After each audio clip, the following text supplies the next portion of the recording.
વિશ્વ પર્યાવરણ દિવસની ઉજવણીના ભાગરૂપે પાલિકામાં બેઠક મળી. વિશ્વ પર્યાવરણ દિવસના ઉપલક્ષમાં વડોદરા મહાનગરપાલિકા દ્વારા દર વર્ષે ઉજવણીના ભાગરૂપે કાર્યક્રમનું આયોજન કરવામાં આવતું હોય છે.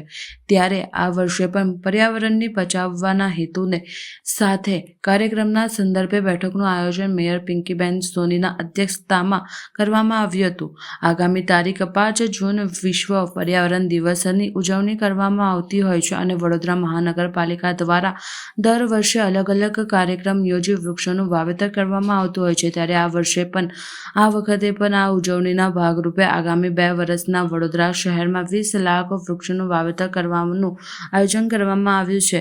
એટલે કે દર મહિને 2 લાખનું વૃક્ષોનું વાવેતર થાય તેવું આયોજન પાલિકા દ્વારા હાથ ધરવામાં આવ્યું છે. આ સાથે વૃક્ષારોપણ અંગે પડતી તકલીફો અને તેની જાણકારી બાબતે પણ બેઠકમાં મહત્વપૂર્ણ ચર્ચા કરવામાં આવી છે અને બેઠકની અંદર પર્યાવરણ પ્રેમીઓના સૂચનાઓ પણ લેવામાં આવ્યા હતા અને તે દરમિયાન પણ ધ્યાન આપવામાં આવશે એવું મેયરે જણાવ્યું હતું. ખાસ કરીને પર્યાવરણને શુદ્ધ કરી શકાય તે દિશામાં પ્રયત્ન કરવામાં આવશે અને આ કાર્યમાં તમામ સંસ્થા અને નાગરિકોને પણ જોડવામાં આવશે. વડોદરા મહાનગરપાલિકા દ્વારા પ્રતિવર્ષ વિશ્વ પર્યાવરણ દિવસ નિમિત્તે અવનવા આયોજન કરવામાં આવતા હોય છે. જેવી રીતે આપણે સૌ જાણીએ છીએ, કલા અને સંસ્કૃતિની સંસ્કારી નગરી વડોદરા તરીકે આપણે આપણા વડોદરાના નામને સાર્થક કર્યું છે. તો સાથે સાથે આપણે સૌ જાણીએ છીએ તેમ કે વડોદરાનું નામ પણ વડના વૃક્ષ એટલે કે પહેલાં વડેશ્વર અને પછી વડોદરા થયું. એટલે ખરા અર્થમાં જે નગરીના નામના અર્થમાં પણ એક વૃક્ષ મૂળમાં છે.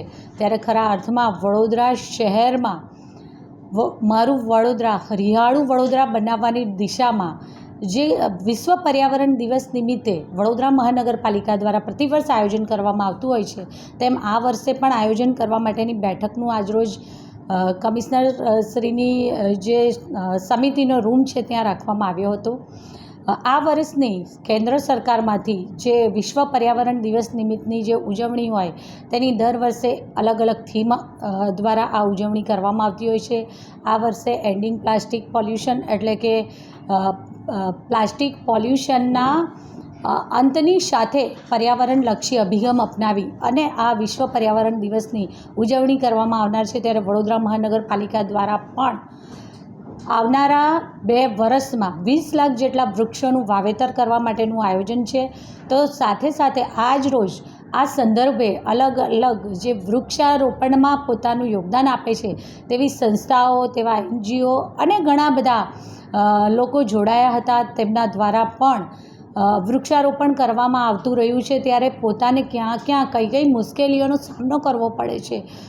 જેવી રીતે વૃક્ષોનું જ્યારે પ્લાન્ટેશન કરવામાં આવે છે ત્યારે એમને પ્લાન્ટ્સ જોઈએ છે કે પછી ટ્રી ગાર્ડ્સની જરૂરિયાત છે, અને પાણી પાવા માટેની વ્યવસ્થાની જરૂર છે કે બીજી કઈ જરૂરિયાત છે, આ બધી જ વિષયોમાં લગભગ ત્યાં ઉપસ્થિત સર્વ પર્યાવરણ પ્રેમી જે પણ લોકો ઉપસ્થિત હતા તેમના દ્વારા અલગ અલગ એમના સૂચનો પણ કરવામાં આવ્યા. ઘણા બધા સૂચનોને નોટ ડાઉન કરી અને એમના જે પ્રોબ્લેમ છે તે પ્રોબ્લેમ માટે પણ વડોદરા મહાનગરપાલિકા પૂરેપૂરી પ્રતિબદ્ધતાથી એમના આ પ્રોબ્લેમના સોલ્યુશન કરવા સાથે આ વૃક્ષારોપણના કાર્યક્રમમાં બધા સાથે મળી અને વડોદરા શહેરમાં લગભગ પ્રતિ મહિના એટલે કે દર મહિને 2 લાખ વૃક્ષોનું વાવેતર કરીએ, જેથી કરી અને આગામી 2 વર્ષમાં આપણે 20 લાખ જેટલા વૃક્ષોનું પ્લાન્ટેશન કરી શકીએ. તેમાં શાળા, કોલેજ એટલે કે સમગ્ર આપણા બધા જ લોકોને, બધા જ ક્ષેત્રના લોકોને અને બધાને આપણે જોડી શકીએ.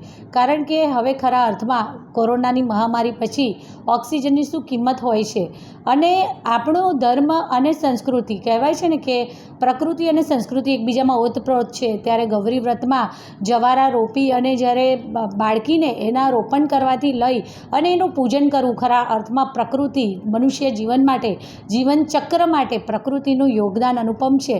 અને ખૂબ જ બાળ વયથી કુમળી વયના બાળકોને જ્યારે ઘરમાં બેન દીકરી ગૌરી વ્રત કરે અને ત્યારે તેના ભાઈ પણ એમાં જોડાય, એટલે ખરા અર્થમાં પર્યાવરણનું મહત્ત્વ ખૂબ બાળ માણસની ઉંમરથી જ આપણા પૌરાણિક સંસ્કૃતિમાં પણ આનો ઉલ્લેખ છે અને જોડવામાં આવતા હોય છે. ત્યારે વડોદરા શહેરને આ વિશ્વ પર્યાવરણ દિવસ નિમિત્તે જે હરિયાળું બનાવવાની પહેલ જે સંસ્થાઓ દ્વારા પણ કરવામાં આવે છે અને વડોદરા મહાનગરપાલિકા દ્વારા જે પ્રતિવર્ષ કરવામાં આવે છે ત્યારે એને આગળ વધારતા આ વર્ષે 20 લાખ આગામી 2 વર્ષમાં આપણે 20 લાખ વૃક્ષો વાવી શકીએ એ દિશામાં ખરા અર્થમાં વડોદરાને હરિયાળું બનાવી શકીએ એ દિશામાં કામ કરવા માટે આ એક બેઠકનું આયોજન કરવામાં આવ્યું હતું, જેમાં સ્ટેન્ડિંગ સમિતિના ચેરમેન ડૉક્ટર શીતલ મિસ્ત્રી, નેતા શ્રી મનોજભાઈ, જે સ્ટેન્ડિંગના સભ્ય છે એવા બંદીશભાઈ અને commissioner Shri Arun Mahesh Babu, deputy commissioner ગંગાસિંહજી અને રાજપૂત સાહેબ